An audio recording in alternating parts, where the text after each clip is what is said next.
Sentire Media. Hello, you.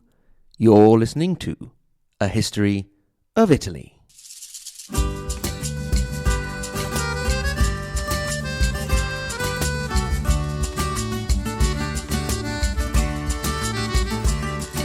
Episode 127, Milan versus Florence, Fight to the Death, 1395 to 1402. Lasci colli nelle valli, tra due salici piangenti, io ritrovo la speranza di un amore che ormai fu.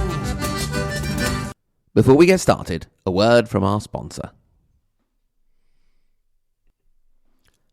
If you're thinking of gaining control of many cities in northern Italy, because why wouldn't you, you're going to need to manage a lot of correspondence.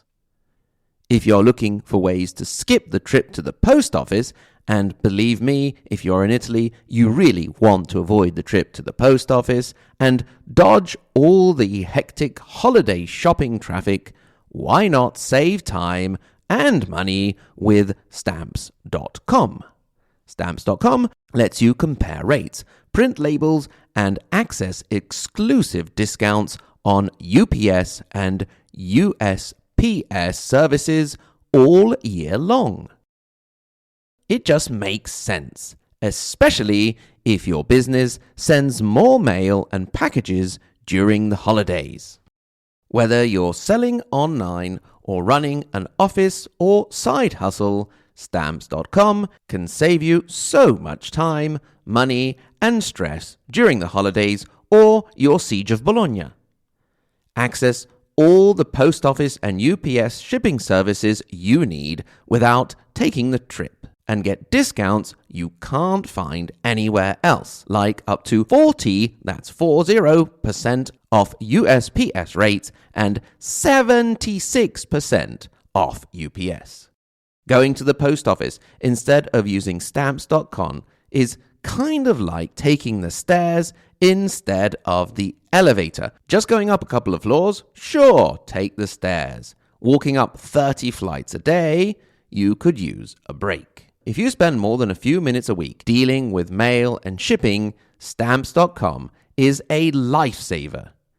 You'll save so much time and money, you'll wonder why you didn't start sooner. Save time and money this holiday season with Stamps.com. Sign up with promo code PODPOD for a special offer that includes a 4-week trial, free postage, and a digital scale. No long-term commitments or contracts. Just go to Stamps.com, click on the microphone at the top of the page, and enter code POD.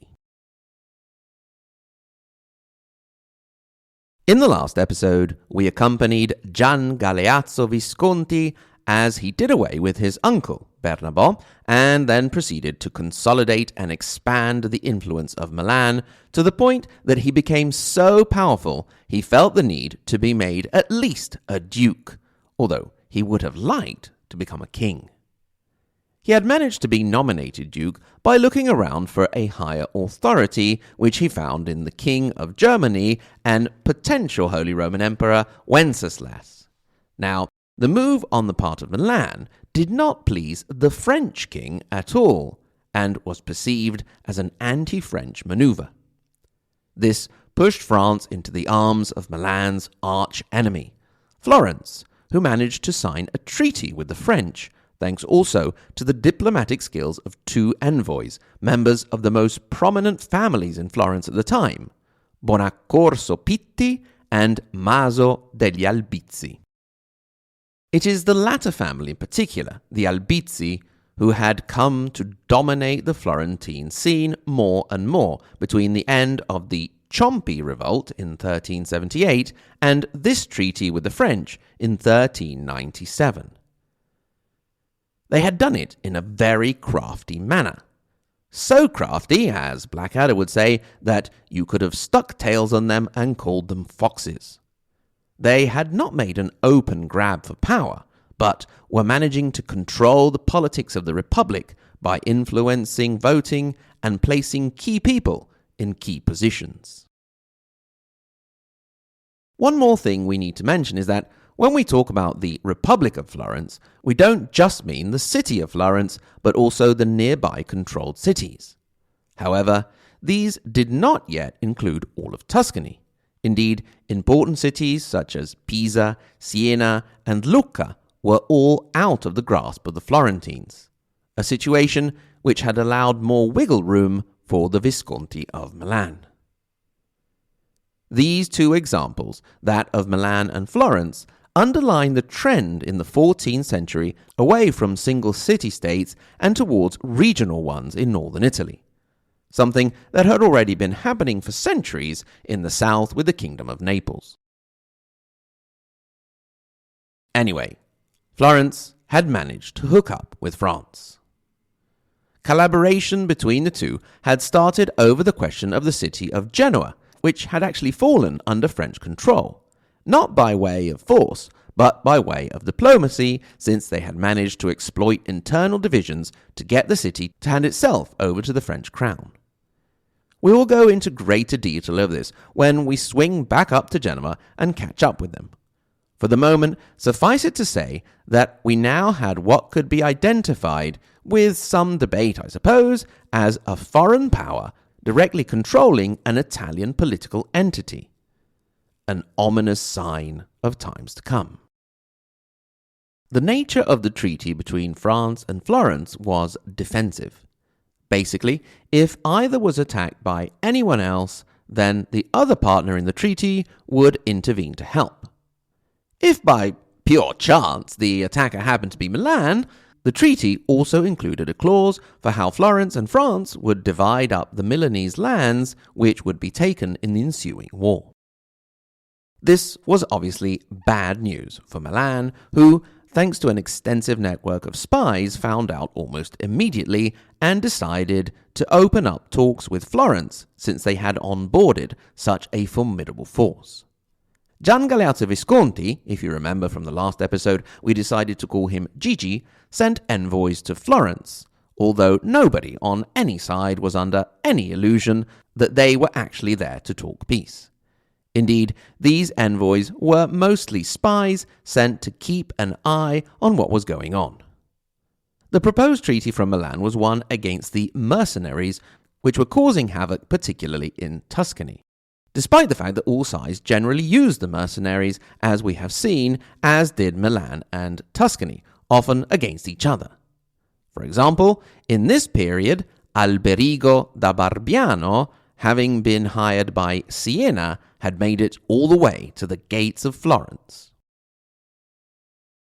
You super attentive listeners will remember that the company of Alberigo da Barbiano, the company of St. George, was where Braccio da Montone, whom we did a couple of episodes on, got his start. We also mentioned another mercenary who got his start in that company, who will come back into our story sometime relatively soon. Muzio Attendolo Sforza. You might want to make a note of that name. Milan, on the other hand, had been a little bit more successful in dealing with the mercenaries, since they had given up any pretense of democracy or republic long ago and would use a sort of post-feudal system. I recently had the pleasure of witnessing an example when I visited the lovely castle of Monte Chiarugolo in the province of Parma, which I highly recommend you visit.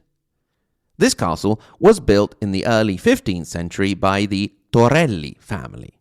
Until they had become landed gentry, this family had been mercenary captains.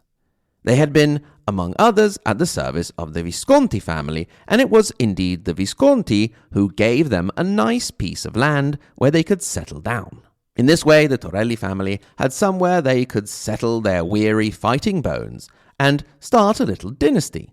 And the Visconti had a guaranteed guard on their border between Parma and Reggio Emilia. So, if you imagine the situation being repeated all around the Milanese dominions, you can see how they, at least in part, managed to use the mercenary situation to their favour. Digressions aside, now Milan and Florence had reached a very flimsy and generic agreement. It stated that the two would not attack each other, would not participate in other attacks against each other, and would even defend each other in case of foreign attacks. It is interesting to note here, despite the fact that many continue to say that there was no concept of Italy until 1861, or at least until the Risorgimento, that there was already in the Middle Ages a concept of what was Italian and what was foreign. Indeed, the word Italian is used in many of the poetry and correspondence dating back to this period as well.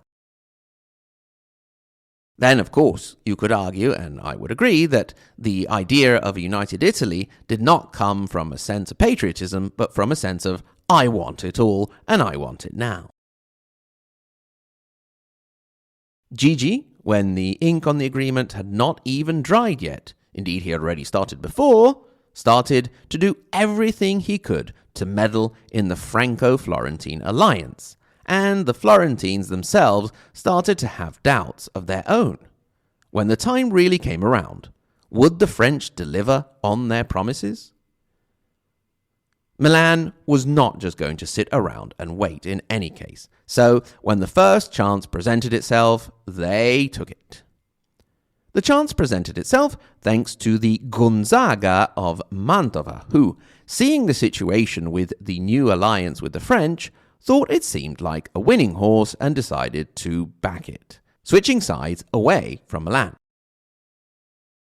This was a great opportunity to further extend the duchy, adding Mantova and its natural river protection, and also to give a stern warning to the Este of Ferrara and the da Carrara family. However, Gigi was counting his eggs before they hatched, or, as we would say in Italian, saying cat before he had it in the bag. Indeed, the resistance of one of the two main outposts of Mantova was harsh, and seeing that they were indeed resisting, Bologna, Ferrara, and Padova decided to lend a hand. Florence stayed on the fence all of, a microsecond, and then joined in. With naval support from the Venetian river fleet, the coalition managed to defeat the Milanese captain Jacopo del Verme. When news of the victory reached Florence, they went wild, partying for days with banquets and bonfires. The hated enemy, the very threat to their existence, could and had been defeated. Then Milan just tried again and this time managed to take the outpost fortification. Florence was immediately back to existential dread once again. They turned to Venice again, who really wasn't interested in war, but they did come on board and also got the Duke of Austria involved, yet once again nothing came of it. Gigi now went into expansion overdrive. He went nuts, starting from the lovely northern Tuscan area of Lunigiana, under the control of the Malaspina who submitted to him. You'll remember that the Visconti already had a man ruling Pisa. Soon after came Siena to the south of Florence, and again, taking advantage of internal divisions, Perugia came next, and then Assisi, Spoleto, and Nocera. One of the last pieces of the puzzle fell into place in 1402, when they defeated the Bentivoglio of Bologna at the Battle of Casalecchio, and the city of Bologna declared, after re-establishing the commune, for the Duke of Milan. Bologna controlled the passageway between the Po Valley through the Apennines down into Tuscany and to Florence herself. The Visconti holdings had never stretched this far before. I have included a map in the show notes to show you how much land they now controlled and the sea of Milanese holdings that Florence was surrounded by. The Duke had brought a certain uneasy peace to these controlled cities. Having this external authority overcame internal factional fighting. Indeed, many of the cities, tired of sometimes centuries of internal rivalry, were quite happy to give up their freedom to a higher power. There were, of course, rebellions and unrest, but not as much as one would think. Gigi governed the duchy with what was called a secret council that wasn't really that secret, and a judicial council, which were the two main most important bodies. Then there were another series of councils and chancelleries and so on, which we won't go into. He would modify the statutes of the cities accordingly and also issue decrees that would at times be more general for all the controlled cities and other times more specific for an individual situation. He also instituted a complex system of indirect taxes, tariffs, and all of the bureaucratic infrastructure required to manage them. Although the lack of a system of direct taxation meant relying on, let's say, voluntary donations to various causes as the need presented itself. Now, all of this great yet potentially fragile power was aimed at one goal and one goal only. One which could solve the precarious financial situation in which the Duke now found himself after taking Bologna. The goose that laid the golden eggs, or golden florins, Florence. Looking to the north, to the west, to the south and to the southeast, all Florence could see was Milan. It would take a miracle to save them now. For Gian Galeazzo, the Duke of Milan, what could possibly go wrong? Looking back on our 1402, as well as many other moments of Florentine history, a future illustrious Florentine, Niccolò Machiavelli, stated, «Fu sempre più amica ai fiorentini che niun altro amico, e più potente a salvarli che alcuna loro virtù». She was always more of a friend to the Florentines than any other friend, and more powerful in saving them than any of their virtues. The she Machiavelli spoke of was perhaps the only thing that could have saved the Republic in 1402, and that was death. Gian Galeazzo Visconti, the first Duke of Milan, died on the 3rd of September 1402, after taking to bed with a high fever and painful headaches earlier the previous month. His heart was sent to the church of San Michele in Pavia, his intestines to Sant'Andrea in Vienna, and his body to the Certosa in Pavia, a beautiful church you can visit to this day, which back then was nearing completion. Just as he had been on the verge of claiming the ultimate prize, death, that friend of the Florentines, had taken him. We, the friends of a history of Italy, know that nothing can make it hard to take Florence and continue your expansion of the Duchy of Milan, like your own death. So, 1402 was a monumental year for Florence.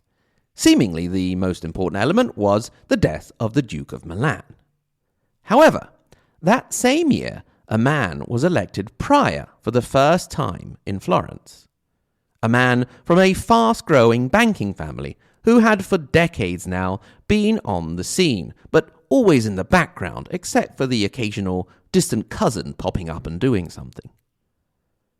This man was named Giovanni, known as Giovanni de' Bicci, his father's nickname, from the family known as Medici. After surviving the night of its darkest hour, Florence was about to experience one of the brightest dawns of human history. Grazie mille. Thank you very much for listening. Thanks in particular to my lovely Patreon supporters, starting with the first part of the Margherita Hack and Galileo Galilei level.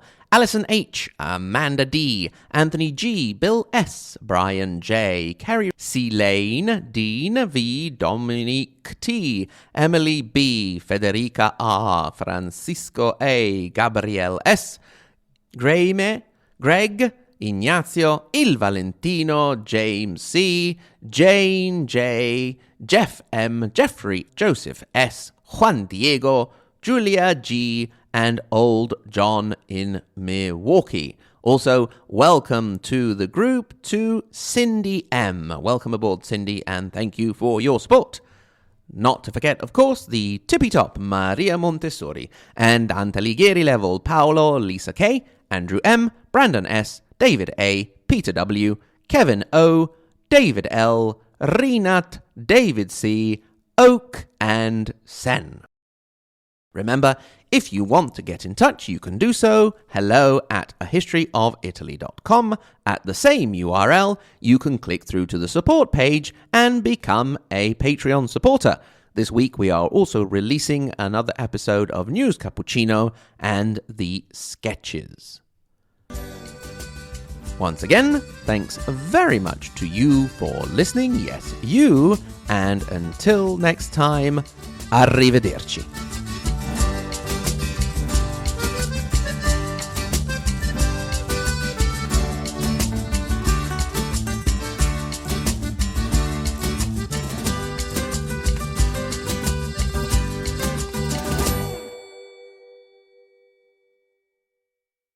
Welcome, my son. I am Peter, keeper of the gates of heaven.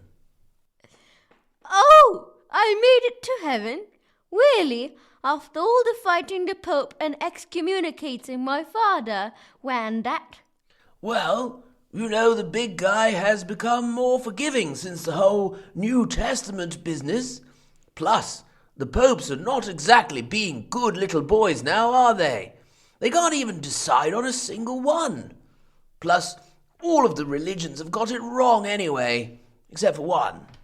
Really? Which one? Well, I'm sorry, I can't really tell you that till the end of days. Let's just say there are vegetables involved. Okay. Listen, Pete. There's no way you could put in a world with the boss to let me go back just a few years. I mean, Florence was almost mine. No, sorry. Come on, I can give you a nice mound of florins. Money is useless here. Okay, what about concubines then? No. Oh, come on! No, sorry. Plus, you had your heart and guts cut out and sent places. What body you going to go back to? Crap! I knew that was going to come back to bite me. Well, could you at least tell me how things turn out? Will my duchy survive? Yes, it will. It will last for centuries. Cool. Yes. Although the Visconti won't be in charge. What?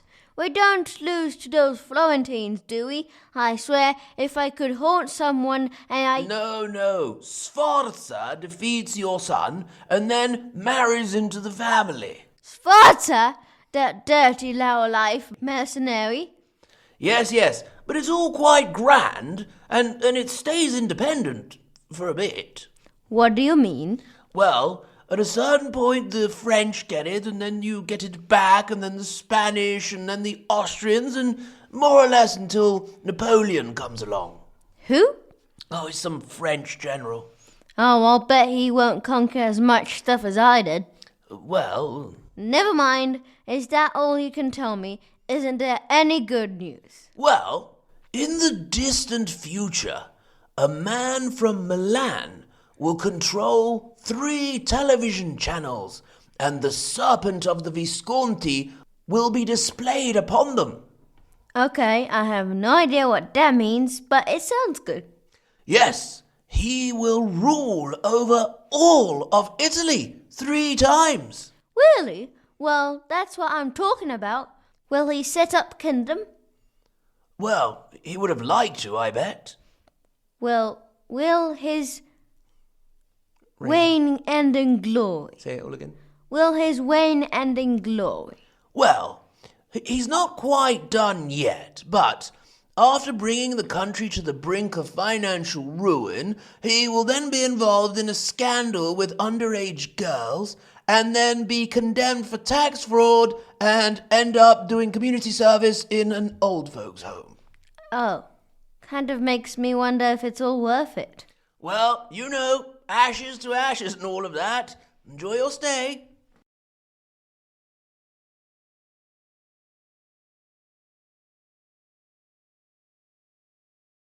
Okay, what about concubines? Concubines. Well, you know, the big guy... What happened to your Pope voice? Oh,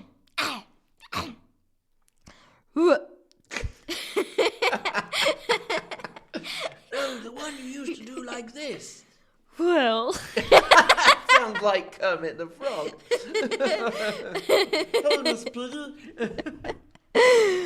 Well...